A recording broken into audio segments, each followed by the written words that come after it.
Hello and welcome to DFS Coach Talk. I am Deb Lutz, also known as D-Lux, and I am here with you on this gigantic Friday night slate, 13 games. I don't know what they did in the schedule. They only had 2 games going last night. Everyone else pretty much going tonight, but it is nutty and man, tough to keep track of. So hopefully over the next 30 minutes or so, I can sort some things out for you, focus you on some of the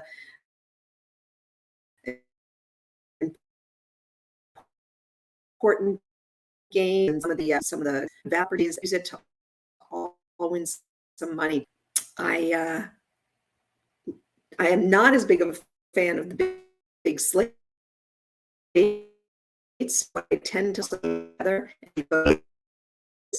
defensive battles and not a lot of extra points, or it's going to be a total blowout, and you just don't want to go after some of the key guys. So but anyway, feel free to ask any questions in the chat, and I'm happy to answer them as we go along. Right now, we've got a few folks already joining us early, and Stacks is number 1. Thank you, Stacks, for being the first guy in. I love when you show up like an hour and a half after we get started. You can't wait, right? So that's what it's like for our Friday night vibes. The week is over, time to hit the weekend and start enjoying. And some really good sports going on this weekend. Baseball just started up. Apologies that Crash had to cancel the podcast today, but he's dealing with some weather issues down where he is. So, but we will be posting lineups in Discord, so you can definitely jump in for that. And we've got, so we've got the excitement of that. Of course, NCAA is going strong this weekend, and it's coming down to the YAHOO stuff. So some interesting games for sure. Nathan is joining us. Nathan Feudy, how's it going? Aloysius, what's up? Thanks for joining on this Friday, and absolute power. Awesome to see you. And Earl Pep Tyson. All right, Mr. Peppermint Pep. Good to see you. Thanks for joining. So I'm going to kick things off. What I'm going to do, I'm going to keep it really brief since we do have 13 games, and I'm not going to spend too much time on any one game. I'll go through some of my favorite plays and why I may or may not like that game. And Earl, we'll hook you up with some top 5 FanDuel plays. Value-wise, we'll do that towards the end. But remind me, because I think I forgot last time. So we can definitely take care of that. So kicking things off, we've got a few 7 o'clock games. So we will be posting lineups at 6:30 Eastern. But we've got things starting with OKC at Indiana. And this is interesting because I'm surprised that Shai Gilgeous was marked as out. And I don't know if people have the latest on that, but I'm taking a look now, because now I think he's moved to questionable in my my latest. So I'm wondering if he's trending towards playing. He didn't play the last game, and I think they've been resting him a bit, but he has been upgraded to questionable. So it's interesting. I mean, we won't know so that you're with us in Discord, because that does impact things. I like Shai a lot tonight if he is playing, and if he's not, I really like Giddey and Williams. I probably will not go after Giddey if Shai is playing, and vice versa.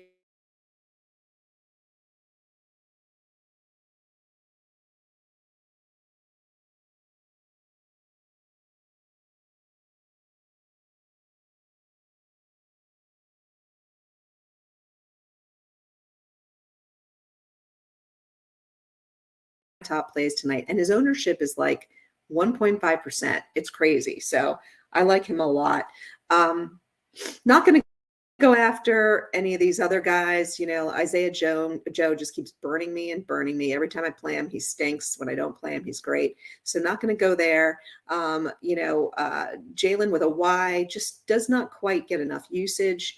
So for me, it's Shai if he plays, Giddey if he doesn't, and Jalen Williams without the Y. On the Indy side of things, you have Halliburton out again. Turner looks like he's questionable. Unclear if he's going to be playing. If he does play, he's not at a bad price point, but there are some other really good centers right around that price point. So not sure I'm going to be going there. Nembhard has been really good at when Halliburton's been out, but his pricing's really going up there. Just not enough usage for me to be totally locked on him. I'd prefer to go more the Mathurin route, who has been getting a lot of usage with Halliburton out. So high scoring game, 241, spread's pretty tight, so they expect it to stay close. I'm not sure I see it staying that close, particularly if Shea plays. But so I would like to get some players from both sides of this one. So Mathurin being the highest for me, followed by possibly a Nawara, and that's about it. All right, on to the second game. We've got Toronto at Philly, also a 7 p.m. Eastern game, 224 over under, 5-point spread with Philly favorites. This should be a nice little, possibly playoff type preview game. I do like Toronto making it in one of the play-in games, so maybe there's a matchup at some point down the road. But I think these are two pretty good defenses. It is a lower scoring game versus some of the other games that we've got.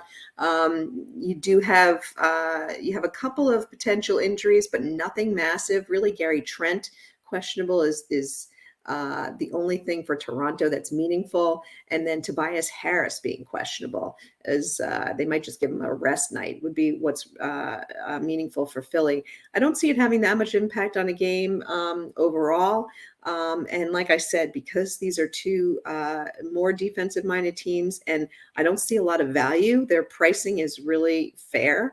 And on a 13-game slate, I'm looking for that value to get to some really key playoffs. And I don't see that happening in this game. I'm totally passing on this game. All right, so moving on to the next 7 o'clock game.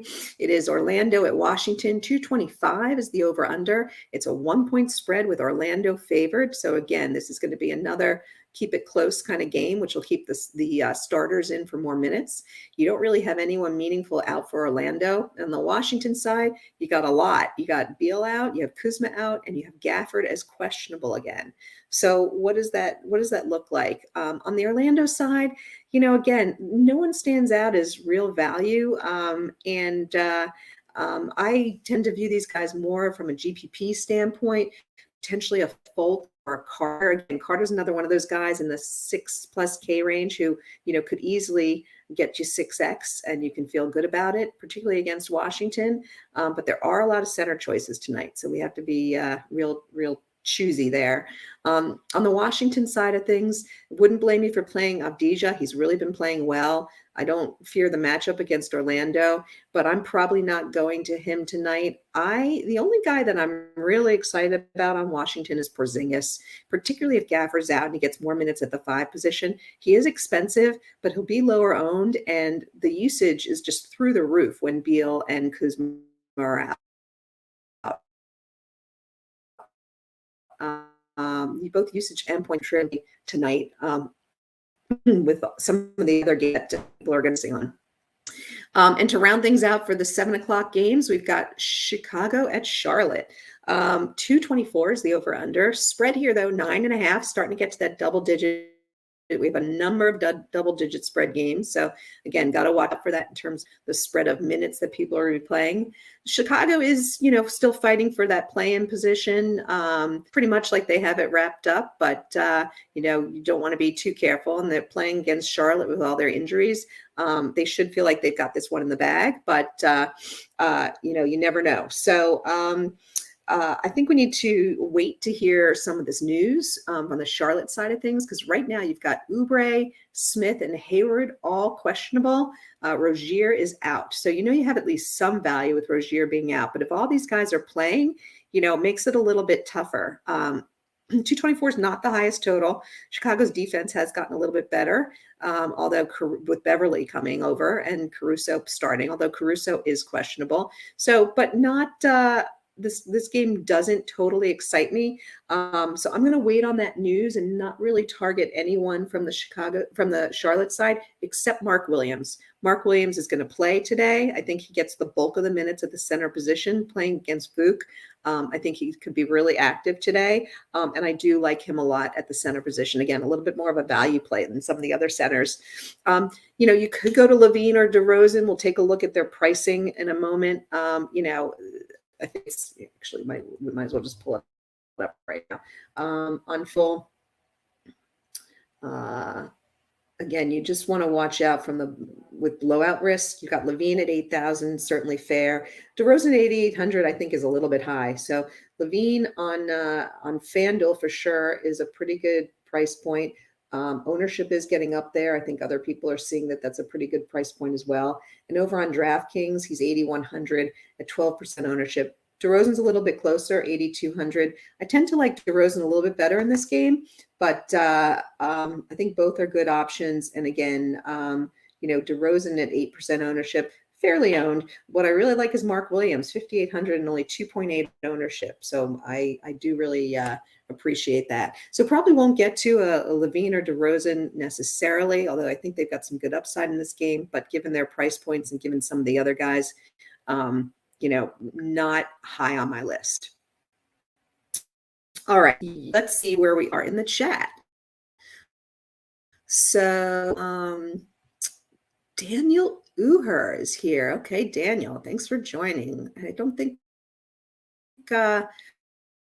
we've been together too much, Daniel, so happy to see you joining today.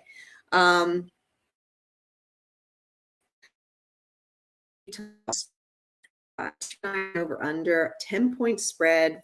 Boston's got to be exhausted, right, after last night's game. I mean, that was really some kind of game. And what you can see is a lot of game time decisions here. So let's take a quick look. And in the chat, if you guys have any updated information, please let me know because it's super important. I do see Boston playing a lot of their second team. Brown is questionable, and Tatum is questionable. Horford is questionable, and Williams is doubtful. So what does that mean? I'm guessing everybody sits playing against Utah, and which wouldn't surprise me at all. And I think that's an interesting thing from a value standpoint. We need to get that information. I'd like to get it probably before we have to lock. But I look to some guys like a Grant Williams, Sam Hauser, some of these guys who are, second team should play pretty well against Utah. So, even somebody like a Muscala going up against Kessler could be kind of interesting. So definitely something to look out for there. I'm not locked on who I'm playing and who I'm not, but you sort of have, I think you're going to have the second team of Utah against the second team of Boston. And so a chance for a ton of value coming out of this game. I would not mind getting to somebody like a Kessler because of that, or Taylor Horton Tucker as well. Of course, if Marcus Smart still plays, then he's a good defender for Tucker. But definitely some value to be had in this game. All right, the next 7:30 game is the Knicks at Cleveland, and interesting game here. Unfortunately, Randall's out for a few weeks. He injured himself, and really tough time of the year to be out. Hopefully he makes it back for the playoffs. So likely Obi Toppin's going to be in the starting lineup. But you may also see a bunch of Josh Hart at playing the 4. So I expect both of those guys' minutes to go up and make them good value. It's not the best game scenario. You've got Cleveland. Cleveland's favored by 3.5. It is in Cleveland, and the over-under is 221. So again, a low-scoring total. So, not exactly an environment for people to greatly exceed value. But nevertheless, I think Toppin's a pretty good value play. Now, what's interesting about Toppin, let's take a look here and see, because I'm guessing that his see here. I mean, you shouldn't have anyone on a 13-game slate. You shouldn't have that many people in, double digits. And actually, Toppin is only at 9%. He's 4K on DraftKings. I think that's a pretty good value. The only issue is he going to get, with Hart there, is he going to get, 28 to 30 minutes, or is he going to get more like 24 to 26 minutes? In which case, it's a little bit harder for him to hit value. He's less than 1 fantasy points per minute. Let's see where we're at on FanDuel. FanDuel, he's at 5K on FanDuel. So again, not, if you look at Josh Hart at 6,200, who we know is a stronger fantasy point per minute guy, probably going to get more minutes than Toppin. Just be careful not to fall into the Toppin trap, right? So I'm, for me on the New York side of things, I will take a look at Toppin on DK at 4K, but not going to go there on. I kind of like Brunson tonight. Brunson against Garland. I think he's coming back off of his injury. He's going to get a ton of usage without Randall in there. Might again be a little bit of a sneaky play. You've got Barrett, who's really projected to be at 6,300, sort of taking on that usage. But Brunson, he's 8,500 on FanDuel, 3.8% ownership, and 8K on DK at 7.5% ownership. My sneaky LDPP is going to be Mitchell and Brunson in the backcourt. I think that both could exceed value. It could be like a 60-point night for Mitchell and a 45 to 50 for Brunson, and extremely low ownership. So that's going to be an angle that I'm taking on DK for sure. Otherwise, from a cash standpoint, Garland is just really cheap, 7,400 on DraftKings. He is 8,100 on FanDuel, which isn't bad either. But on DraftKings, that's a great price. So I do really like him there, and probably somebody that I can get to. Otherwise, on Cleveland, I'm not excited about the pricing. I don't love like a Lamar Stevens. Karis LeVert is probably moving to the starting lineup, and he is not as good when he starts and Garland and Mitchell are there versus when he comes off the bench. So I don't like that. So yeah, that's probably all I'm looking at. I was earlier on, I was taking a look at Hartenstein just because, Robinson's probably going to end up playing a few extra minutes with Randall being out. Although it would have been better if Allen had been in, because then with the two big guys, I think you would have needed it more. But Hartenstein is such a good points per minute guy, someone to watch out for. Maybe not in this game, but with Randall out, he might be in for a few extra minutes and might be working a little super cheap. He's at on DraftKings, he is 4,600. Yeah. Okay. So last 7:30 game of the night, it's Atlanta and Brooklyn, a nice juicy 240 and a 1.5 point spread with Atlanta favored. This one is going to stay close. This one's going to be running and gunning. One of my favorite games in the night. I really like Trae Young here. I just think, they realize they gotta really keep playing hard to keep in, and you've got he's got a lot of motivation.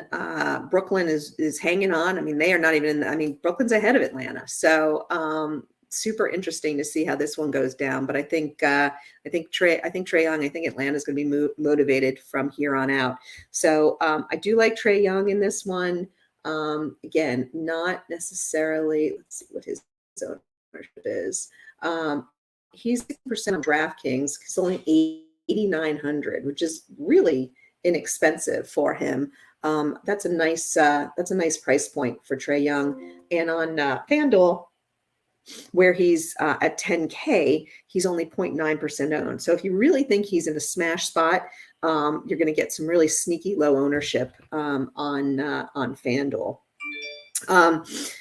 Also like Bogdan Bogdanovic tonight, who's moving into the starting lineup with Hunter out, which means that he's going to be getting some extra minutes and some of that first team run. So I do like him tonight, and I'm assuming his ownership is going to go way up. He's only at 5,400. on FanDuel, which is amazing. That's really, really low given FanDuel pricing at 0.4% ownership. So we'll have to take a look at that and see if that changes. He's 46 on DraftKings and 5% ownerships. He's definitely somebody that I am eyeing.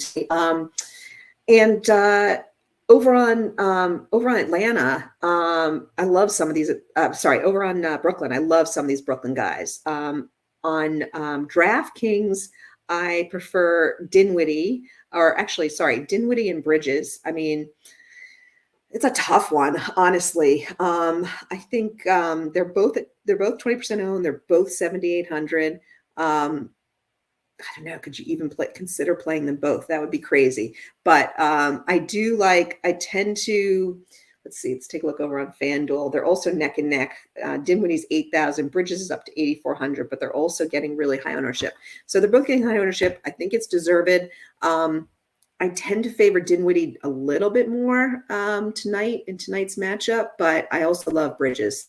So it's going to be a last minute decision for me. I'm going to really dig in and try and take a look at some of the how they've played in the past against these guys. I mean, you do have, Trae Young, his defense is not as strong as Murray's. So that's the slight edge on Dinwiddie, but I think both are great options. Don't mind Cam Johnson either. He's going to be getting Bogdanovich defense. He is fairly priced, 6,500 on FanDuel. On DraftKings, he is 6,800. So he's been playing really well, shooting the ball well. I do like that a lot. And I don't mind Nick Claxton either, 7,100 on DraftKings and 7,600 on FanDuel. Again, he's played this team really well in the past, scoring over 40 fantasy points. I think it's going to be a real up-tempo game. So I expect to come out of this game with probably four players, 2 from each side. So at a minimum, maybe. Do love this game. Okay, so moving on to another game, which is kind of interesting. Detroit at Houston. This one's an 8 o'clock start, 228. Surprisingly low over under for a couple of these young teams that don't play much defense. Houston's favored by 6.5. You got like half the team out for Detroit, so they're playing those same guys. The only thing that's new is that Killian Hayes is questionable, so something to watch out for. I do like Hayes in this matchup, but if he doesn't play, obviously don't like him at all. So I may not go for anyone on the Denver side, or Detroit side, excuse me. I'm more interested on the Houston side. Tate is out and Martin is questionable. So if Martin sits, I really like Eason. As you guys know, I've liked him throughout the season. Coach makes fun of me that I always go to him. I think it's a great matchup for him. And if Martin and Tate are both out, it's going to be a lot of minutes for Easton. So I do like that a lot. I also like Kevin Porter tonight. I mean, we know he can light it up. He's going to be playing against either Hayes or Corey Joseph, neither of whom are great defenders. So if it's in Houston, if Houston's motivated to play, I think KPJ is a great option there as well. I like him better than Jalen Green tonight. Okay, so got a couple more 8 o'clock games. Lakers, Milwaukee. Lakers, Minnesota. 233, a nice over-under. Spread is 1.5. This is going to be another tight game. This is also going to be another game that we have to get information on because right now, questionable for the Lakers are Davis and LeBron, both of them. I expect they both play. Lakers are hanging on by a thread. They need to get in. So I expect that they play. On the Minnesota side, you've got questionable tags for Anderson, Edwards, Town, Noel, Prince, Rivers, and Matt Ryan. So half their team is questionable right now. Reed, we know, is out. Unfortunately, he ended up with it's going to be out. I think that frees up some who's coming back and starting to ramp up. I don't love this game. I'm going to be pretty limited in this game. I am looking at a couple of GPP plays, and one of them would be LeBron. I think LeBron is getting crazy low ownership. If he plays and plays well against this team, he is which is pretty high. Um, but getting point call a time when she's gotten paper ownership. And over on DK, he's a little bit less pricey. Let's see. Over on DK, he is 9,800, which I think is a really reasonable price point for LeBron. If you can go under 10 on LeBron, and he's at 0.2% ownership. So pretty fast-paced game. LeBron's going to be motivated. I do see this. I really do see this being a nice game for him. And so he is a key GPP option for me over Davis, even though Davis is similar. I just think LeBron is going to be motivated for this game. And I'm double checking and pretty sure that it's an island game for them. Hang on one second. My computer's busting on me. Come on. Oh yeah, we don't have any games tomorrow. Wow. Yeah, there's only 2 games tomorrow. This is weird scheduling. So yeah, island game for the Lakers. So I think LeBron plays, and I think he's one of my top GPP options. Another guy to consider who is, let's see where he's at, 7,100. Also getting no ownership on DraftKings, and on FanDuel, he is 7,600 with no ownership, and that's D'Angelo Russell. So this is a, this is a narrative here, right? He wants to show up for the team that got rid of him. So again, somebody to think of, and super contrarian for tonight. I mean, with that many games, you've got like 0.1, 0.2% ownership. You could have a takedown if they play well. Okay, so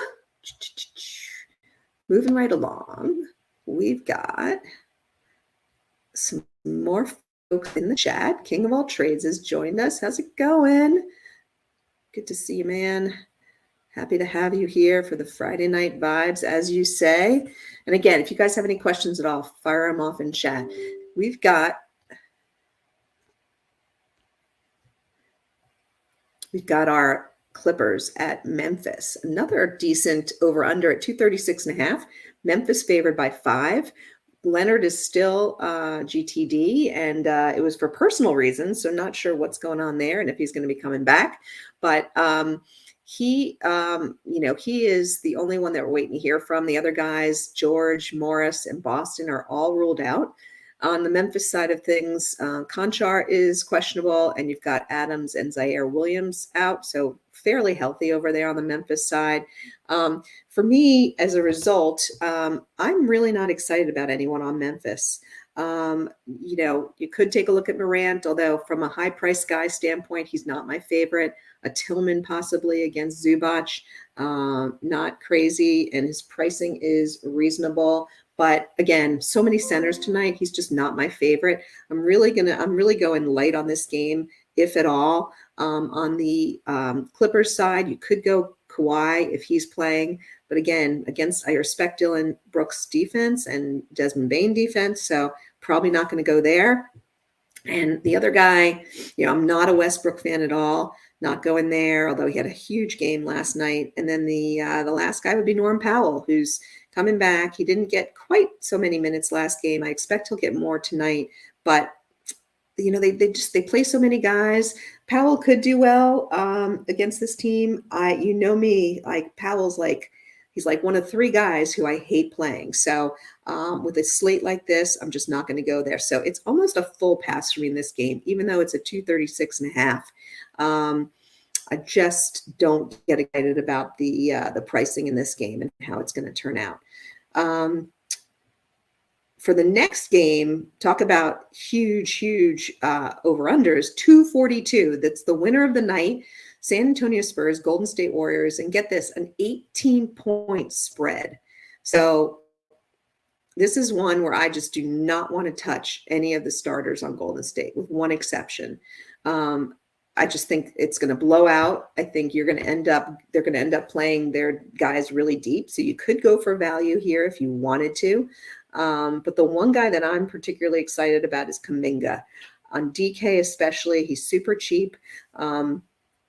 And I think he's, they have moved him into the starting lineup, but he's young. They're trying to see how much he can do, how confident they feel in him. He's 4,300 on DK. He is getting 16% ownership, but I do see him being someone who can get a full run, who can really, show off tonight what he's capable of for the run for the playoffs. And I definitely like going to him tonight.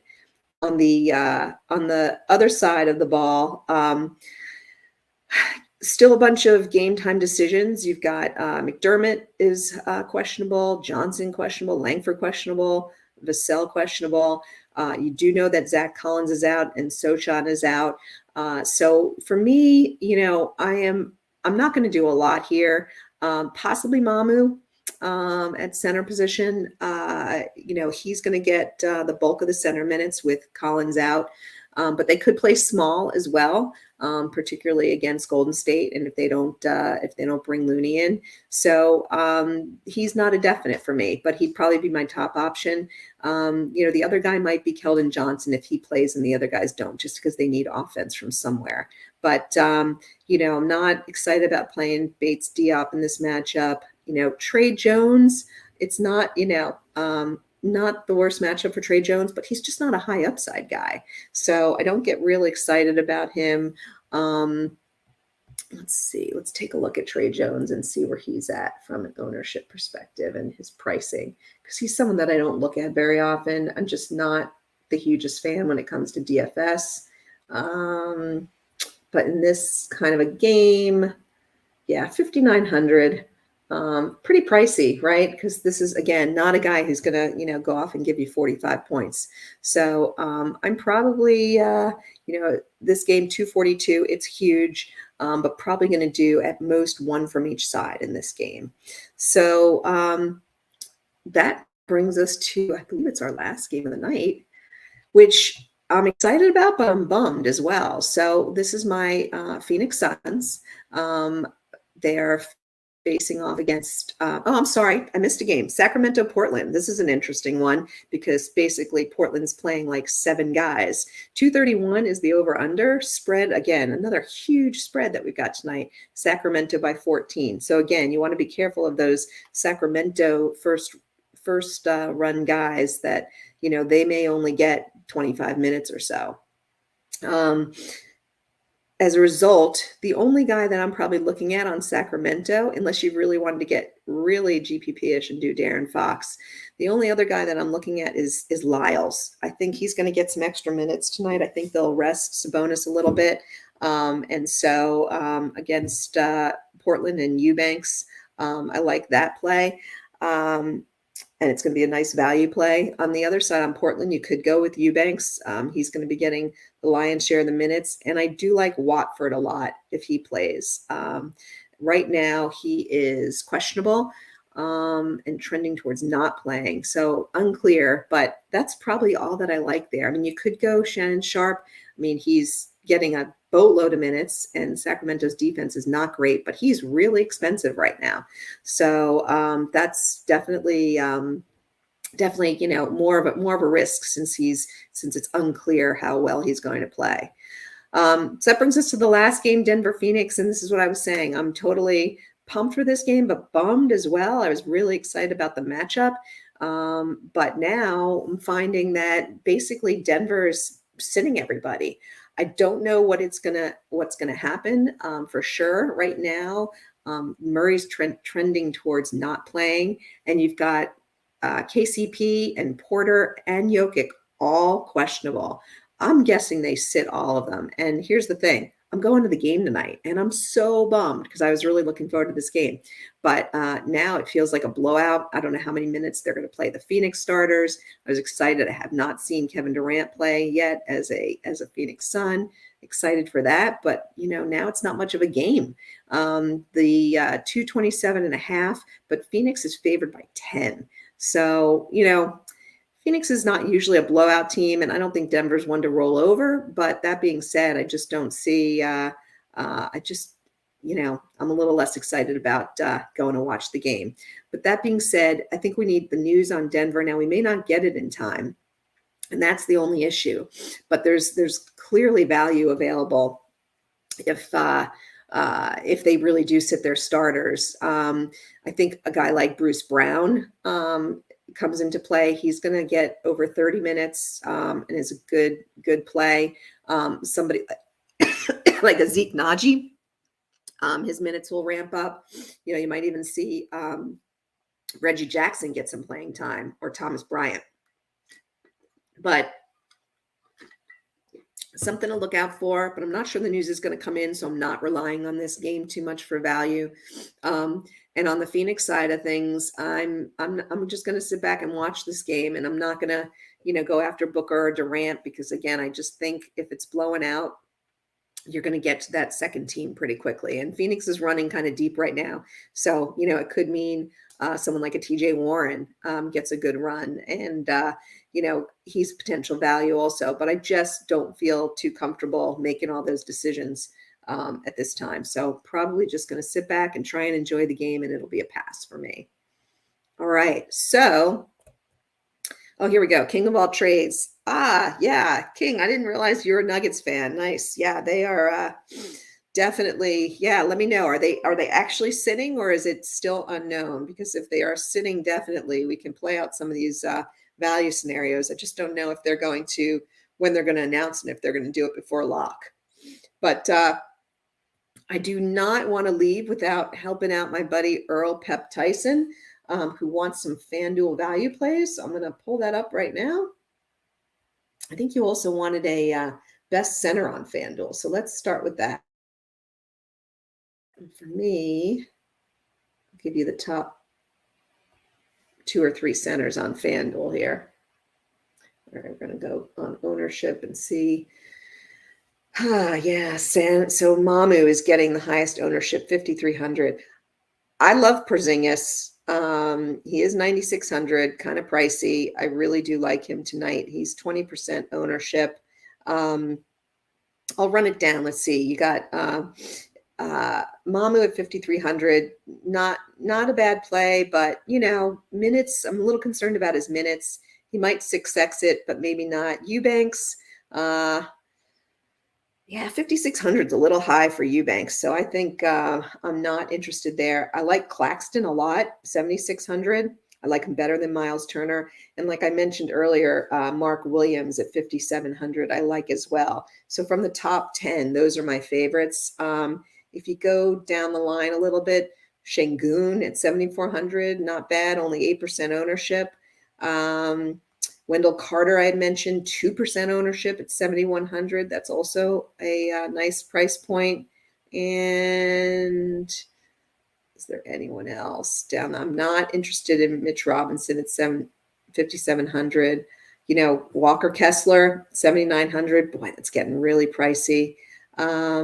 Yeah, that's probably it for me. In terms of, you could go way down there and like a Jalen Smith. But some of these guys are getting pricey.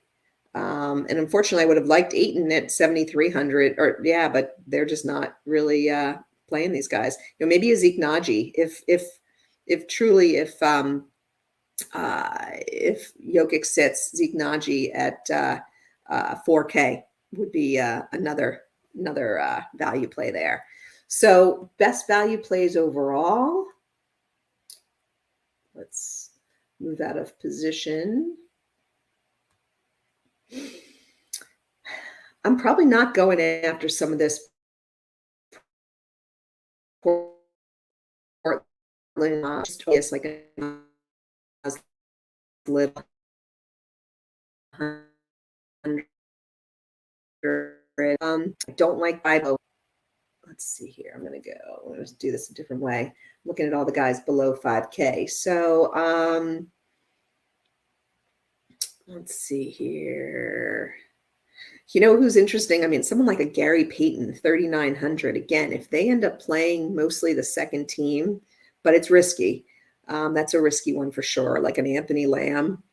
The other value guys who are gonna really are gonna play. Let's see, RJ Hampton. If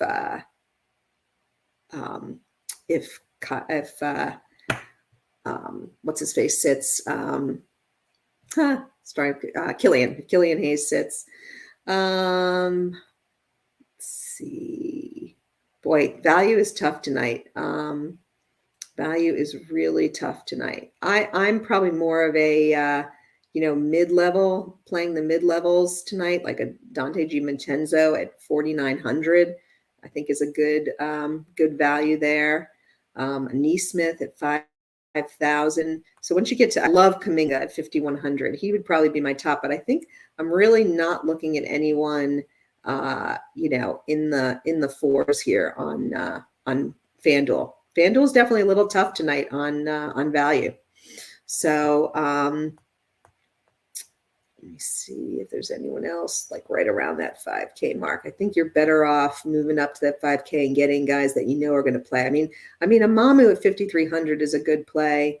Let's see where Bogdanovich is. Yeah, 5,400 for Bogdanovich. I like that play a lot. So those are some of my top plays there. Do I think Mark Williams will get 20? So yeah, I think he's going to get 28 minutes. I don't think that it's a straight split. What they've said they're doing is they're only playing 2 out of 3 every night. So he's going to be splitting time with Kai Jones, not Richards. I think they're leaving Richards out tonight.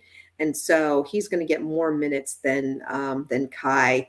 So I do think he's going to get, kind of that 28 to 30 range and be more viable tonight. Let's see. I'm taking a look to see what he got the last time they did a minute split. Let's take a look here. Come on. Because he's totally healthy. So let's see. My computer's slow. Sorry, guys. It's not pulling up.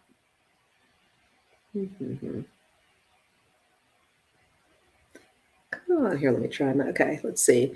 Yeah, not listed on the injury report.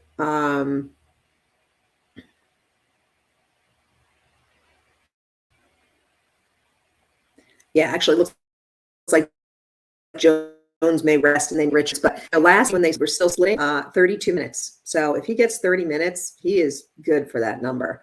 And I do expect that he will definitely have him in the 30 to 32 fantasy point range. So I think he's a really solid pick tonight. All right. So King of All Trades says Nuggets are sitting right. So they're still questionable. I know. I'm with you there, King of All Trades. So we'll probably be picking up some value there. But anyway, so that's it, guys. Like I said, a really big slate tonight. I'll make sure to get lineups in early enough so you have a time to evaluate on Discord and reach out in Discord if you have any other questions. But hopefully we can take some of this value and some of these little GPP options and make us some money tonight. All right, guys. Well, thank you very much for hanging with me, and I look forward to seeing you next week as we continue to roll until the playoffs are over. And tomorrow, I think you've got Crash with you for some baseball, and then possibly Coach for some basketball, and should be all good. So thank you guys very much. Have yourself a great weekend, and let's look to crush it in NBA DFS.